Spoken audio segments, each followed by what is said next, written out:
என்னோடய வீடியோவை பார்க்க வந்த நல்ல உள்ளங்களுக்கு வணக்கம். இந்த பாப்பா வந்து நான் காலையில் பார்த்தேங்க. இந்த பாப்பா எதையோ தேடிக்கிட்டே இருந்துச்சு. எனக்கு உடனே கூப்பிட்டேன். என்னம்மா தேடிட்டுருக்க அப்படின்னா, அவங்க அம்மா அங்கே இருக்காங்க அப்படின்னுச்சு. அவங்க அம்மா துணி துவைச்சிட்ருக்குறாங்க தண்ணியில் கீழே ஒரு உடையில.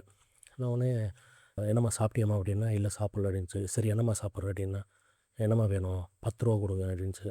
எனக்கு ரொம்ப கஷ்டமாயிடுச்சு. என்னடா இந்த இந்த வயசில் இந்த பொண்ணு வந்து என்ன வேணும்னு கேட்டால் காசு கேட்குதுன்ட்டு நான் ஒன்றும் சொல்லல. சரிம்மா இந்தாம்மா வச்சுக்கோ அப்படின்ட்டு என்னால் முடிஞ்சது கொஞ்சம் பணத்தை கையில் கொடுத்தேன். கொடுத்துட்டு அந்த ரோட்டு ஓரமாக போ, நடுவில் போகாத அப்படின்னு சொல்லி அனுப்பிச்சுட்டு அந்த பாப்பா போயிடுச்சுங்க. ஆனால் அந்த குழந்தைய பார்க்குறப்ப என்னால் உண்மையாகவே தாங்க முடியல. கண்ணெல்லாம் கலங்கிடுச்சு ஒரு நிமிஷம். காசெல்லாம் கொடுத்துட்டேன், இருந்தாலும் ஹெல்ப் பண்ணிட்டோமே, இருந்தாலும் கூட அதுக்கு மேலே என்னால் ஒரு சப்போர்ட் பண்ண முடியல. என்னால் அதுக்கு மேலே ஒரு உதவி பண்ண முடியல இதுக்கு மேலே அப்படின்னு உள்ள ஒரு ஒரு கஷ்டம் இருக்குது. ப்ளஸ் இந்த மாதிரியும் இருக்கிறாங்களே, கஷ்டப்பட்டுட்டு இருக்கிறாங்களே, இவங்களுக்கெல்லாம் என்ன தான் வாழ்க்கை, என்ன தான் ஃப்யூச்சர் அப்படின்றது தோணுது. நிறைய விஷயங்கள் மைண்டில் ஓடுது. அதெல்லாம் பேசணுன்னா நீ வீடியோ பார்க்குற அளவு கூட உங்களுக்கு பொறுமை இருக்காது. அவ்வளோ விஷயங்கள் எனக்கு தோணும். இதே இப்போ இந்த கல்யாண வீடியோ பாருங்கள். இந்த கல்யாண வீடியோவில் இவ்வளோ செலவு பண்ணி இந்த வீடியோலாம் எடிட் பண்ணி இதெல்லாம் பண்ணி என்ன பண்ண போகிறாங்க?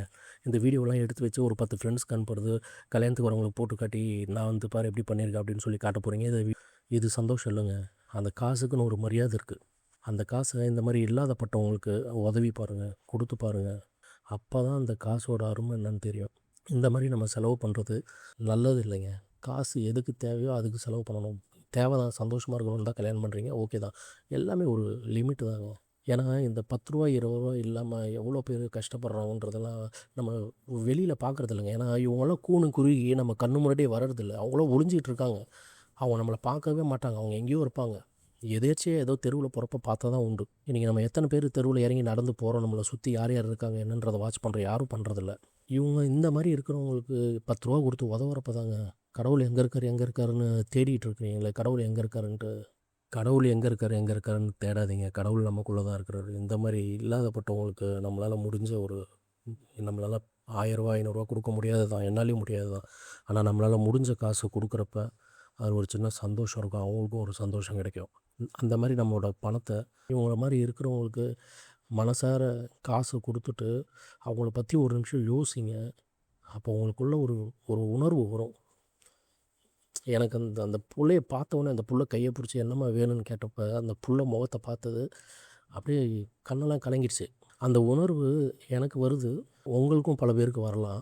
முடிஞ்ச வரைக்கும் 4 பேருக்கு பணம் கொடுத்து உதவுங்க. அப்போ அது இல்லாதப்பட்டவங்களுக்கு முடிஞ்ச வரைக்கும் ஹெல்ப் பண்ணுங்கள். இந்த மாதிரி காசை வேஸ்ட்டாக செலவு பண்ணாமல் இன்னொரு ஹியூமனுக்கு யூஸ்ஃபுல்லாக இருக்கிற மாதிரி செலவு பண்ணுங்கள். அது நல்ல விஷயம். இந்த மாதிரி ஆடம்பர செலவில் யாருக்குமே ஒன்றுமே யூஸ் இல்லைங்க. இது ஒரு சின்ன ரெக்வெஸ்ட்டு தான். என்னோடய பிரதர்ஸ் அண்ட் சிஸ்டர்ஸ், என்னோட தம்பி தங்கைகள்கிட்ட ஒரு சின்ன ரெக்வெஸ்ட்டு தான். இனிமேல் யார் கல்யாணம் பண்ணுறதா இருந்தாலும் தயவு செஞ்சு காசை இந்த மாதிரி விஷயங்களில் செலவு பண்ணாமல் ஒரு நல்ல விஷயத்துக்கு செலவு பண்ணுங்கள். 4 பேருக்கு நல்லது செய்கிற மாதிரியான விஷயத்தில் செலவு பண்ணுறப்ப நல்லாயிருக்குன்னு என்னோடய ஃபீலுங்க. அப்புறம் உங்கள் விருப்பம். உங்களோட லைக்ஸ் அண்ட் கமெண்ட்ஸை போடுங்க. உங்களோட எக்ஸ்பீரியன்ஸ் எதாவது இருந்தாலும் ஷேர் பண்ணுங்கள். தேங்க்யூ.